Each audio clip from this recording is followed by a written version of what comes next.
मुझे ऐसे महसूस होता है कि जब तक हम अपने जज़्बात को ठीक तरह से लर्न नहीं करते या अपने जज़्बात को टोन डाउन नहीं करते या अपनी जज़्बाती तरबियत नहीं करते, हम अपनी ज़िंदगी में भी मसाइल पैदा करते रहेंगे और दूसरों की ज़िंदगी में भी मसाइल पैदा करते रहेंगे। बाज़ दफ़ा ये जज़्बा हमारे लस्ट का पैदा करता होता है, हमारी डार्क डिज़ायर्स का पैदा करता होता है, और ये डार्क डिज़ायर्स अमूमी तौर पर फिर हमें किसी और समत लेकर जाती हैं। मेरे पास एक शख्स आया, उसने मुझे ये केस सुनाया। तो बाज़ दफ़ा बाज़ केसेस आपके लिए हैरत के नए जहान खोलते हैं। हो सकता है आपके लिए नॉर्मल हो, लेकिन ये केस बड़ा मुख्तलिफ था। इसको पहले मैं बता देता हूँ कि ये केस क्या था। दो भाई, शादीशुदा। बड़े भाई की शादी 3 साल पहले हुई, उसके छोटे भाई की शादी 3 साल बाद हुई। हुआ ये कि जो छोटा भाई था, उसकी अलेक्स लैक या उसका ताल्लुक अपने बड़े भाई की बेगम के साथ हो गया। उनकी बातचीत हो गई। पहली बातचीत दोस्ती तक थी, या जिस तरह भाभी का और ताल्लुक होता है देवर का। उसके बाद वो बातचीत बढ़ी और ताल्लुक डेवलप होता चला गया। उस ताल्लुक का पता जब बड़े भाई को चला और छोटी भाभी को चला, यानी उसकी बेगम और उसके शौहर को पता चला, तो इस बात पर बहुत ज़्यादा ववेला मचा। बड़े भाई ने कहा कि अगर यही सब कुछ है तो मैं इसे तलाक देता हूँ, तुम इससे शादी कर लो। उसने कहा ठीक है, मैं अपनी बीवी को तलाक दे देता हूँ, आप इससे शादी कर लीजिए, मैं उससे शादी कर लेता हूँ। उन्होंने जो भी शरई उज़्र या शरई तकाजे थे वो पूरे किए और शादी कर ली।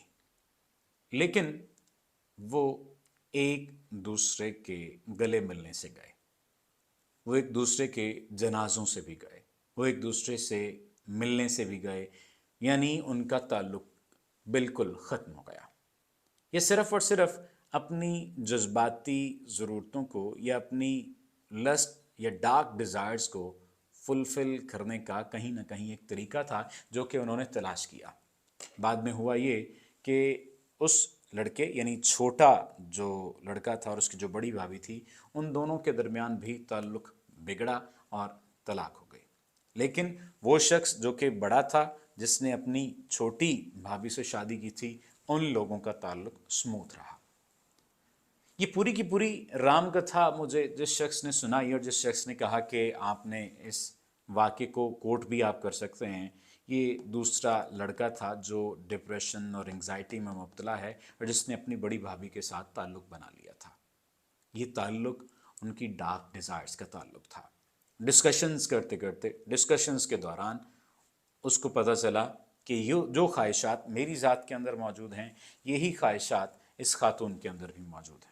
उन लोगों की चैट होने लग गई, उन लोगों की डिस्कशन होने लग गई, उन लोगों के मामलात इस कदर बढ़े कि इससे पहले जो मैं आपको पूरा वाक़या बता चुका हूँ, ये तमाम तर वाक़या पेश आ गया। अब ये पूरे का पूरा वाक़या आपको बताना, उस शख्स का मेरे पास आना और ये बात कहना कि आप लोगों तक ये बात बताई और पहुँचाई जाए, इसका एक मकसद है। और मकसद ये है कि जो भी डिज़ायर्स आपकी ज़ात के अंदर मौजूद हैं, उन डिज़ायर्स को आप अपने पार्टनर्स को बताएं और अपने पार्टनर से पूरा करने की कोशिश करें। इसकी वजह क्या है? कुछ लोग कहते हैं जी कि पार्टनर जज करेगा, कुछ लोग कहते हैं कि बीवियां जज करेंगी, कुछ लोग कहते हैं जी कि शौहर जज करेंगे। इसलिए हम ये डिज़ायर्स किसी और से पूरी कर लेते हैं और अपनी एक स्मूथ सी लाइफ गुजारने की कोशिश करते हैं। नहीं, ये आप गलत कर रहे हैं। पहले तो ज़ाहिर है कि आपको अपनी इन डिज़ायर्स का पता नहीं था। अगर पता भी था तो इनको आप नाम दे नहीं सकते थे, और जब नाम नहीं दे पा रहे थे तो उस वक्त भी तो ये मौजूद थी। उस वक्त भी तो कहीं ना कहीं आप इन्हें फुलफ़िल करने की कोशिशें कर रहे थे। उस वक्त भी तो कहीं ना कहीं आप सर पाँव मार रहे थे। तो फिर अब क्यों आप इसे ठीक तरह से लेकर नहीं चल सकते और अपने पार्टनर को क्यों नहीं बता सकते? आप आसान अल्फाज में समझ लीजिए, आप अपनी डिज़ायर्स को अगर पार्टनर को बताएंगे, पार्टनर तक महदूद हो जाएंगे, पार्टनर को समझाएंगे और पार्टनर समझ लेगा तो आपकी डिज़ायर्स फुलफिल हो जाएंगी, क्योंकि पार्टनर का आप पर हक है और आपका पार्टनर पर हक है।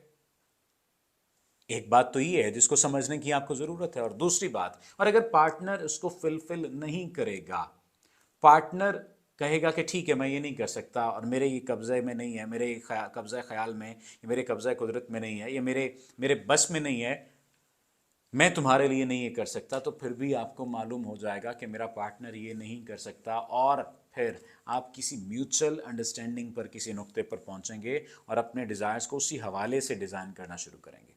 ڈارک ڈیزائرز ہر ذات کے اندر موجود ہیں، ہر انسان کے اندر موجود ہیں، میرے اندر، آپ کے اندر، پوری دنیا میں بسنے والے تمام تر انسانوں کے اندر موجود ہیں. کسی کو اس کا پتہ چلتا ہے اور کسی کو اس کا پتہ نہیں چلتا. کوئی اپنی اس جذباتی سیاہی کو یا کوئی اپنے اس جذباتی سیاہ پنے کو ڈیل کر لیتا اور کوئی ڈیل کرنا نہیں جانتا. میں بس آپ سے یہ التماس کرنا چاہتا ہوں کہ آپ اپنے اس جذباتی خواہشات کو اپنا غلام بنائیے، آپ ان کے غلام مت بنیے. آپ جب جذباتی خواہشات اور ان سے جڑی تمام تر معاملات کے آپ خود غلام بننے لگ جائیں گے تو پھر اذیتیں آپ کا مقدر بن جائیں گی. اسی شخص کی طرح جس نے اپنا گھر بھی تباہ و برباد کر لیا، اپنے بھائی کا گھر بھی تباہ و برباد کر لیا، اور پوری سوسائٹی میں بھی وہ کہیں نہ کہیں بدنام ہوا، ڈپریشن میں چلا گیا. گو کہ یہ سب کرنے میں کوئی عذر تو نہیں تھا، لیکن کچھ اخلاقی جواز اور کچھ اخلاقی اصول بھی ہوا کرتے ہیں. ان اخلاقی جواز اور ان اخلاقی قوانین اور ان اخلاقی اصولوں پر عمل کرنا بہت زیادہ ضروری ہوتا ہے. اپنے جذباتی بہاؤ میں اتنا نہ بہہ جائیے کہ یہ آپ کو تباہ و برباد کر دیں. آپ کا بہت شکریہ.